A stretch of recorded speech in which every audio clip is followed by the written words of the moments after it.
Now, let's put our heads together para mahulaan ang isa na namang nakakaintrigang blind item. Ito ang mga eksenang hindi nahagip ng camera. At bulong-bulungan ng mga chismosa. Always be in the know dito sa Masyado! Sino itong actor-comedian na kinakaloka daw ngayon ng ex niya? Ang chika, i-re-enact ni Maxine as actor-comedian, si Winwin naman as ex-girlfriend.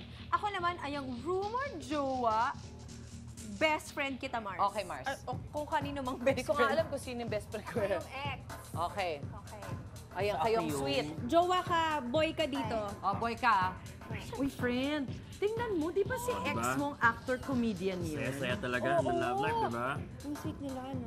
Mahal na mahal kita. Eh, di ba kakahiwalay nyo lang? Huwag mo ko lolo orin, ha? Oo, pero mukhang ang bilis niya makamove on. Napakaganda mo Diba talaga, kasi babe. may mga naririnig akong chika na sila na daw yung Parang di rumor bagay yung jowa. boses, babe, no? Ah! Ang gat! Asiwa ka yun daw. Ang dami niyong ganap dyan eh. Sino si actor, comedian na naiintriga dahil ang bilis daw makamove on yata sa previous relationship niya? Si Cab. Oh my God! Naku. Nako. Ay. Alam namin ang buong kwento. Totoo. Actually, di pa nga kami tapos sa kwentuhan eh. Oo. Ako din. Alam mo rin yung mga... Oh. Hindi naman yan. Oo. Oo. Okay. Okay, yun na lang. Yun na lang. Okay. Hindi. Oh, love namin Kilala ba? yan. Ay, hindi pa. Sorry. Ano?